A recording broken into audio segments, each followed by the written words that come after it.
L'actualité des sangs et or, tous les jours, suivez-la sur rclensois.fr. Retrouvez les dernières infos du Racing, réagissez à l'actualité, discutez entre supporters dans les forums et les soirs de match, suivez la rencontre en direct, écrit et audio. rclensois.fr, l'actualité des sangs et or, par des passionnés, pour des passionnés. Salut à tous, bienvenue sur RC Lensois Radio pour ce nouveau before du match 3 Lens pour la 23e journée de Ligue 2. Je suis avec Jérôme et François, salut à vous deux. Salut. Salut. Alors, pour ce before, comme d'habitude, on va parler des analyses qu'on vous a préparées, les analyses, les interviews de conférences de presse que nous sommes les seuls à diffuser en audio, la seule radio à diffuser ces conférences de presse, donc qui a été enregistrée cet après-midi si je me trompe pas. Et donc on vous diffusera tout ça, c'est exclusif, donc parlez-en entre vous sur les réseaux sociaux. On rappelle aussi que cette émission sera retransmise donc après sur le YouTube de rclensois.fr si vous voulez la réécouter. On va commencer directement sur ce before avec François et Jérôme. François et Jérôme, 3 Lens, qu'est-ce que vous attendez un peu de ce match? On va commencer par François. François, toi, qu'est-ce que tu attends un peu de ce match entre 3 et Lens? J'attends une victoire. J'attends que Lens assume un petit peu son rang. Je pense qu'il y a beaucoup de gens qui étaient déçus du match contre Laval. Au passage, je crois que Metz vient d'ouvrir le score contre Caen. Ouais. Ah ouais. Juste au passage, voilà. Ouais, on rappelle que Metz, si Metz gagne, on a plus de chance. On n'a pas la chance de gagner demain pour être premier du classement. Voilà, Metz a un point de plus que nous, donc voilà, en cas de victoire, c'est vrai que ils seront toujours premiers. Mais de toute façon, je pense qu'il y a quand même une petite genre de pression. J'avais dit contre Laval aussi. Il y a un genre de pression sur les épaules lensoises. J'ai l'impression qu'ils ont peur d'être premiers. Et c'est pas la première fois qu'on a eu qu'on a eu ce syndrome. Donc ouais, pour revenir au match en lui-même, moi j'ai l'ambition de gagner. Je pense qu'on a gagné à Auxerre si on fait le même genre de match qu'à Auxerre. Il y a moyen de gagner. Le 3 est pas imprenable non plus à domicile. Je pense qu'ils ont perdu pas mal de rencontres à domicile cette année. Donc voilà, ils sont pas géniaux non plus. Mais il faudra se méfier. C'est une équipe qui joue aussi un beau jeu. On a vu contre Lyon, ils n'ont pas été non plus ridicules. Donc voilà, pour moi, ça dépendra de l'état d'esprit lensois. Est-ce qu'ils auront la pression ou pas? Voilà, je pense qu'il y a aussi, il me semble qu'il y a Dijon aussi qui joue ce soir. En cas de victoire, Dijon reviendra à 2 points de Lens. Donc voilà, il faudra mettre tout ça de côté. Je pense que si Lens était dernier du classement, ils auraient peut-être plus, ils se libéraient peut-être un peu plus, ou peut-être pas dernier, mais peut-être au milieu du tableau.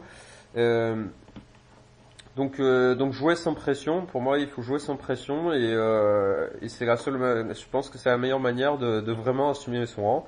Parce que demain, si Lens veut monter, il faudra que demain Lens fasse un bon résultat sur la pelouse de 3. C'est impératif pour moi. 3, ils joueront pas à la montée pour moi cette année. Je pense que ce sera plus le maintien que la montée. Donc c'est un club de 3 et 11e. 11e.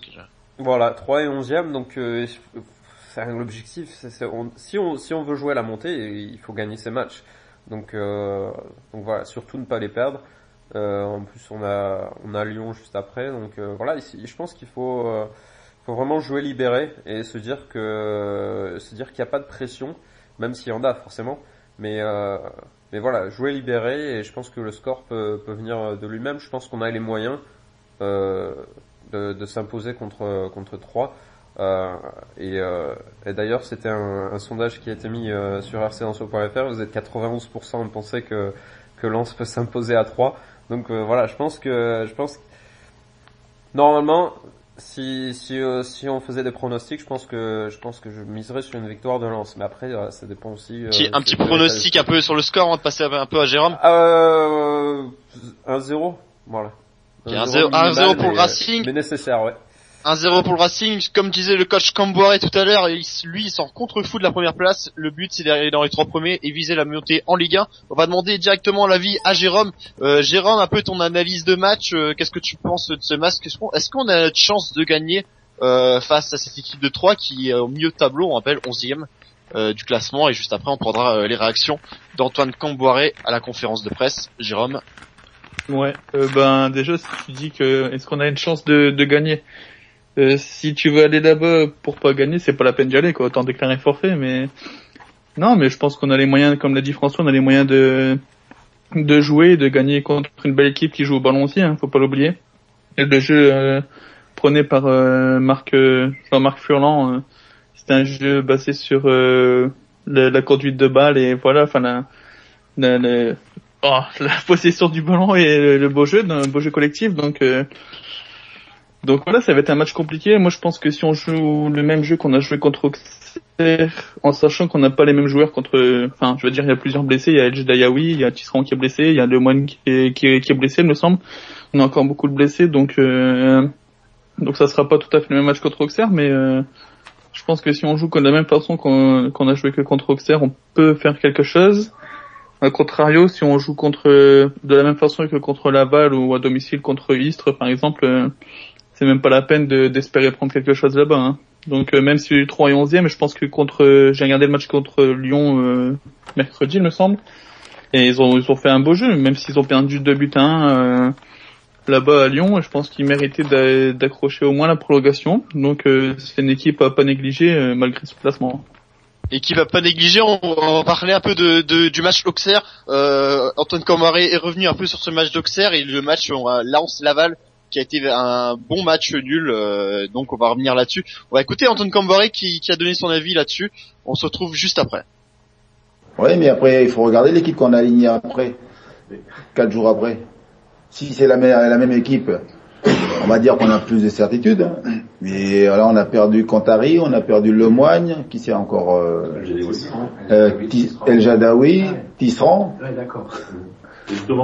Alors c'est pas une excuse, oui. Mais ça peut faire partie. Il y a pas une explication de toute façon. Et puis des fois, vous changez complètement l'équipe et puis vous êtes des fois meilleur. Donc, mais c'est vrai que ça aurait été bien. Mais après, on est plus sur.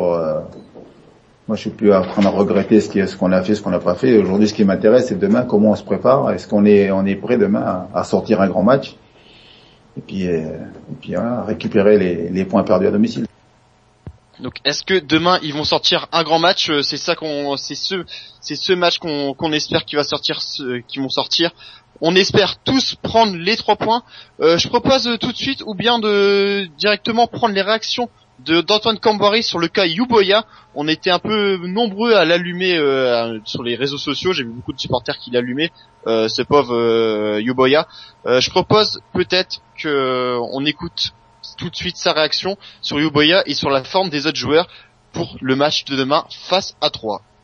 Oui, mais il est clair que j'attends plus de Daniel, hein. Et il n'est pas le seul, mais j'attends plus de Daniel, donc étant moins bien, donc forcément que l'équipe l'empathie, mais quand lui il est moins bien, il faut que les autres soient capables aussi de le suppléer. Après, ce qui me rassure, c'est contre Laval, si on revient sur ce match-là, en deuxième mi-temps, on a eu de très belles situations, quoi. Le Koulibaly, là, sur la passe de Tousgar, il a le but grand ouvert. Il y a Johan qui frappe 2 fois, donc dans une tête. On a eu des occasions, quoi. Il faut réussir, donc justement, quand il y a des joueurs qui sont moins bien. Moi, je pense qu'on doit être efficace au coup de pied arrêté. On n'est pas assez. On a des bons joueurs de tête, on a des bons frappeurs et on doit être capable justement de conclure avec des milieux de terrain aussi. La déception que j'ai eue là, c'est que dans ce match, on aurait pu avoir des milieux de terrain, mais bon, ils sont jeunes, mais à se projeter un peu plus, prendre un peu plus de risques, aller frapper au but, ce qu'on n'a pas fait. Mais tous, hein, de toute façon, que ce soit Daniel, devant il y a Koulibaly, Johan, dans des matchs compliqués comme on a joué ce week-end, ouais, c'est ça. Il doit être capable, sur des matchs où il y a peu d'espace. Là, on l'a vu, il a eu 2 occasions, hein, ou 3 occasions. Et il y en a une qui doit être au fond. Hein. Les matchs ne se passent pas toujours comme on le souhaite. Hein. Des fois, il y a des équipes qui ferment le jeu. Alors, l'avantage de cette équipe de 3, une équipe qui est joueuse, une équipe qui aime avoir le ballon, une équipe normalement qui ouvre le jeu aussi. Voilà. Donc, on va être en difficulté, je pense, parce qu'ils sont des joueurs de qualité. Mais nous, on doit être capable aussi de leur poser des problèmes. Bon voilà, on va un peu revenir sur le cas Yuboya. Il s'est fait un peu lyncher par les supporters sur les réseaux sociaux. Pardon, j'ai un peu du mal.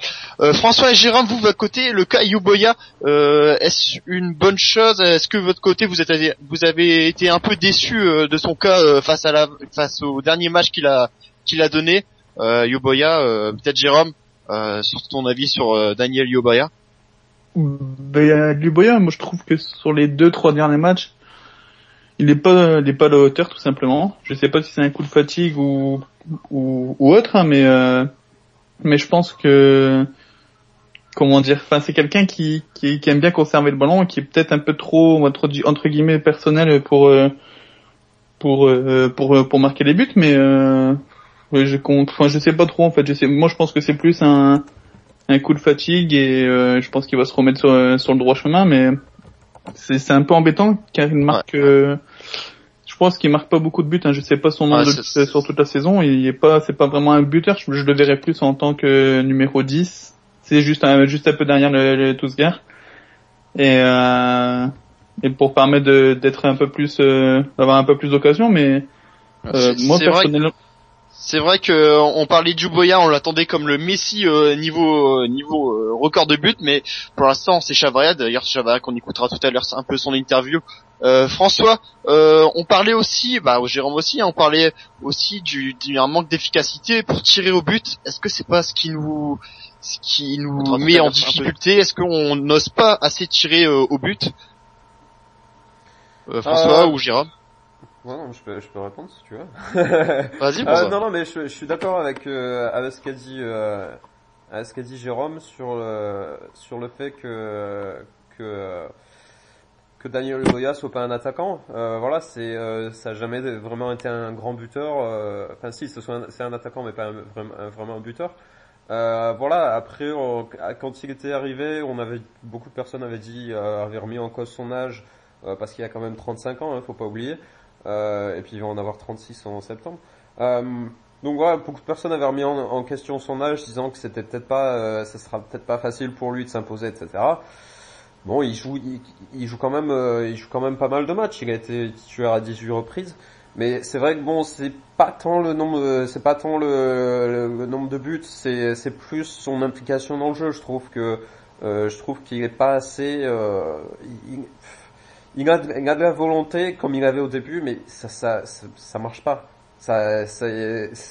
Voilà, c'est pas le Yuboya qu'on avait vu sur certains matchs qui pouvait vraiment faire la différence, délivrer de bons ballons ou passer sa tête au bon moment. Voilà, c'est un peu le Yuboya qui nous manque et sur le plan de l'attaque en général, je pense que peut-être que oui, mais il y a vraiment un manque d'efficacité ces derniers temps. Je pense que Chavarria et Yuboya, que ça soit Auxerre ou Laval, ils ont vendangé, même Koulibaly, ils ont vendangé quand même pas mal. Donc pour moi, c'est pas un problème d'oser frapper au but. Pour moi, c'est un problème vraiment d'efficacité. Voilà, il faut les occasions qu'on a, il faut les convertir parce que dans cette Ligue 2, je pense que ça passe pas, quoi. Tu peux pas avoir autant d'occasions et pas les mettre au fond parce que c'est comme ça que tu perds des points. C'est comme ça qu'on a perdu des points contre Laval, donc. Ouais, c'est sûr. On parlait aussi donc François qui n'est pas d'accord sur le fait est-ce qu'un manque d'efficacité pour frapper au but. Est-ce que Jérôme, toi, t'as un avis contraire un peu là-dessus? Est-ce que tu penses qu'on ne frappe pas assez au but avec nos joueurs? Pour frapper au but, déjà, il faut avoir les occasions. Comme l'a dit François, c'est vrai qu'on a un manque d'efficacité, donc en ayant un joueur peut-être qui est un peu moins bien comme Yuboya ou comme Koulibaly, moi j'adore ce joueur Koulibaly, mais tu peux pas louper une occasion comme ça comme il l'a fait contre Laval, mais non, mais je pense que c'est un problème d'efficacité. Je pense que François a raison sur toute la ligne, hein. C'est pas un problème de tirer au but ou autre, hein, mais c'est vraiment un problème d'efficacité. Les occasions on les a, donc Donc c'est pas un problème d'occasion et de manque d'efficacité de tenter sa chance, mais moi je pense qu'il nous manque aussi un vrai numéro 10, hein, comme les autres équipes de Ligue 2, parce que au milieu de terrain, je pense on est trop léger avec Gébamin, Cyprien et Bourigeaud. Je pense que c'est trop léger, pardon. Mais bon, ça c'est un autre débat. Mais pour revenir à ta question, non, c'est pas un problème de frappe au but, c'est juste un problème d'efficacité. Je suis 100% d'accord avec François. Ouais, donc 100% d'accord pour Jérôme. On va écouter tout de suite la forme de 3 d'après Camboiré. Est-ce que ça va vous faire peur un peu cette forme que Camboiré a un peu résumée durant cette conférence de presse? Allez, on écoute tout de suite les réactions d'Antoine Camboiré. Non, parce que sur les 29 points que cette équipe a prise à la maison, et elle en a pris 20, je crois. 20 sur 29. Donc efficace. Et puis le dernier match à domicile, ils ont battu Nîmes, Nîmes est en train de bien revenir malgré tout. Puis si on s'appuie sur le match qu'ils ont fait à Lyon en Coupe de la Ligue, c'est un très beau match, même s'il y a élimination. Donc sur ce que j'ai vu moi, puis après il y a les discours d'après-match qui sont aussi importants, parce qu'on voit aussi dans quel état d'esprit ils sont, que ce soit Jean-Marc Furlan ou Gimbert, les joueurs, ils sortent de ce match-là donc fiers d'avoir donné une bonne image non seulement du club, de l'équipe, mais aussi de la région, avec une équipe qui a posé des problèmes à Lyon jusqu'au bout, quoi. Elle a maintenu le suspense. On pensait qu'à 2-0, il y a beaucoup d'équipes qui auraient lâché. Donc voilà, ils sortent, confortés après ce match-là. Donc est-ce qu'on peut avoir peur de cette équipe de 3? On rappelle qu'ils ont joué face à Lyon et qu'ils sont fait disqualifier, ils n'ont pas démérité sur ce match-là, comme a dit Antoine Camboiré. Est-ce qu'on peut avoir peur de cette équipe de 3 qui commence un peu à se réveiller et qui commence un peu à remonter, qui pourrait peu à peu remonter dans le classement? Est-ce qu'on a le droit d'avoir peur de cette équipe? Tu me poses la question à moi. Je pense que, comme j'ai dit tout à l'heure, je pense qu'il faut arrêter de. Après, il faut respecter l'adversaire, bien sûr, mais il faut arrêter d'avoir peur, quoi. On peut pas avoir peur, c'est pas possible. Aujourd'hui, ton objectif, c'est quand même de finir en haut du classement, dans les 3 premiers, d'être sur le podium, de monter en Ligue 1, donc l'année prochaine d'avoir des adversaires encore plus redoutables. Je pense qu'il faut vraiment prendre le taureau par les cornes et puis se dire voilà, on est Lens, on a un statut à assumer, voilà, il y a un investisseur qui est arrivé qui a mis de l'argent, il faut assumer et tu peux pas avoir peur. Voilà, tu peux pas avoir peur même si demain tu te déplaces à Metz, tu peux pas avoir peur. Donc voilà, après il faut juste voilà assurer le match et comme j'ai dit tout à l'heure, si on a la confiance, je pense qu'il y a pas de raison qu'on s'impose pas demain. Même si 3 est une belle équipe, mais voilà. Après il faut 3 et 11e, on est 3e. Il y a 11 points d'écart, voilà, il faut assumer, quoi. On rappelle aussi qu'on a un peu galéré un peu sur les équipes qui étaient en fin de tableau et milieu de tableau. C'est pour ça que je disais, je pense qu'il y a un problème c'est dans la tête, quoi. Je pense que c'est dans la tête, c'est dans la tête dans soi, et je pense que si tu repars, si tu prends confiance s'ils prennent confiance en eux, et je pense qu'il y avait aussi, ce qu'a dit Jérôme, il y avait aussi un problème au milieu, je pense que le milieu de terrain est désarticulé. Et puis l'attaque est pas super efficace dernièrement, mais voilà, je pense que si tu retrouves un petit peu tout ça, une cohésion d'équipe et de la confiance, je pense qu'il y a moyen de s'imposer demain. Donc moyen de s'imposer demain. Pour François, Jérôme, est-ce que tu veux rajouter quelque chose avant de passer aux équipes types? Ouais, rajouter quelque chose. Je pense que François a bien résumé la situation, hein. Je pense que on avait le même problème aussi avant le match d'Auxerre, c'est-à-dire que Auxerre, me semble, était invaincu à domicile jusqu'à Lens vienne briser cette invincibilité. Là, ils ont pris 29 points, il me semble, sur un domicile, donc 20 points à domicile sur 29. Donc c'est quand même une équipe assez bonne à domicile. Maintenant, je pense qu'avec, comme l'a dit François, avec la confiance qu'on a, peut-être un milieu un peu plus costaud et un peu plus densifié malgré les absences, hein. Je pense que ça va être dur malgré les absences.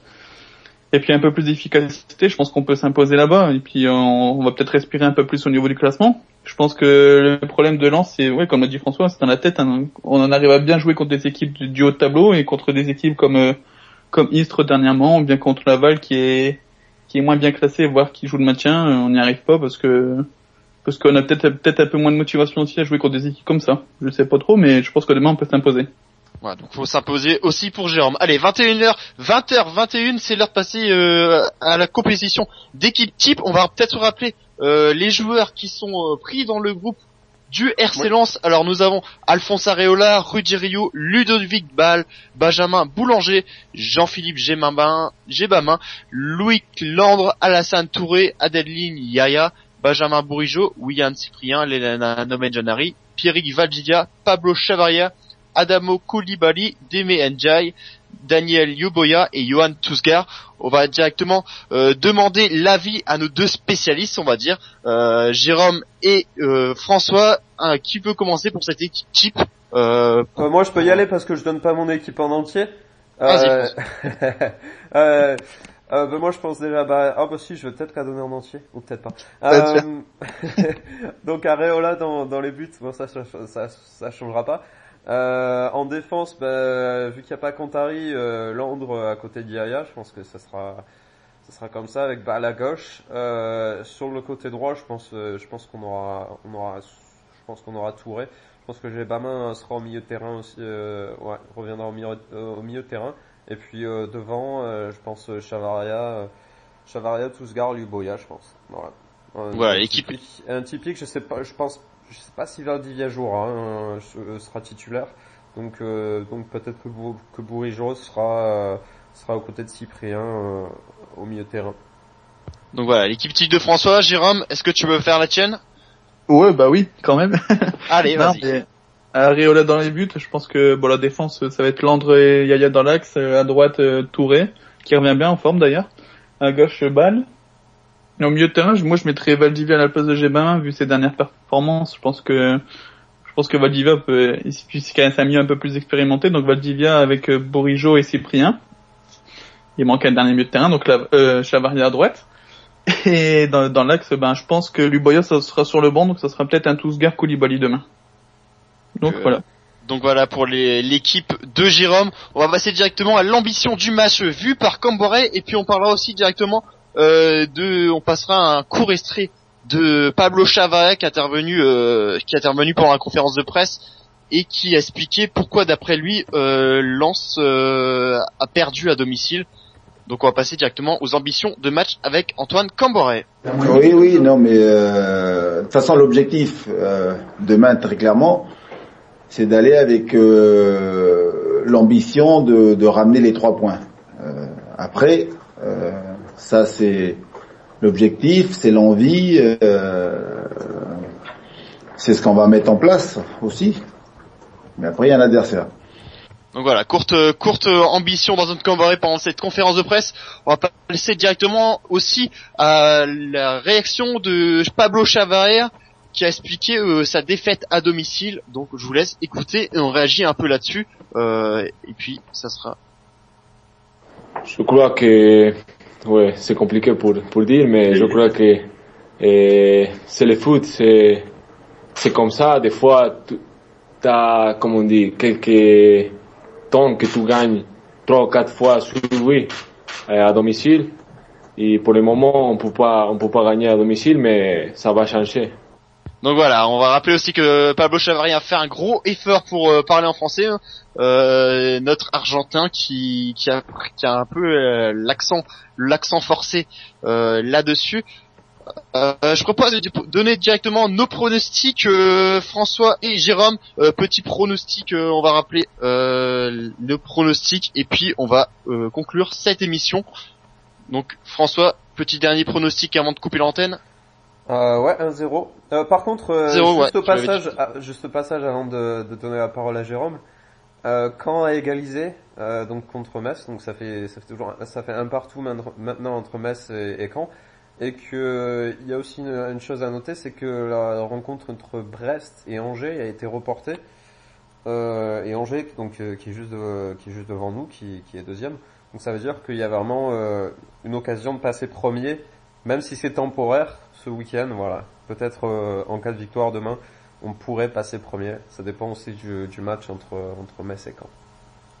Donc voilà, égalisation contre Metz. Donc tout est encore possible pour notre place de leader si par chance Metz perdait ce soir. Jérôme, petit pronostic avant de couper l'antenne. Ouais, en 2 mots, la même que François. Donc 1-0 aussi. Et but de Touré, tiens. Un but de Touré. Je sais que ça va faire plaisir à certains supporters. Petit but de Touré, ouais. Bon, ok, petit but pour Touré. Je mettrai aussi un petit 1-0 sur ce match. Là, un petit but de Yohan Tousgar. Pourquoi pas, pour changer.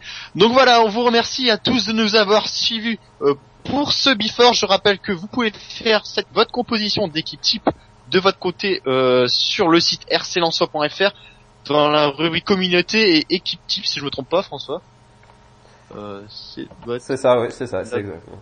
Ouais, communauté et puis composition d'équipe type.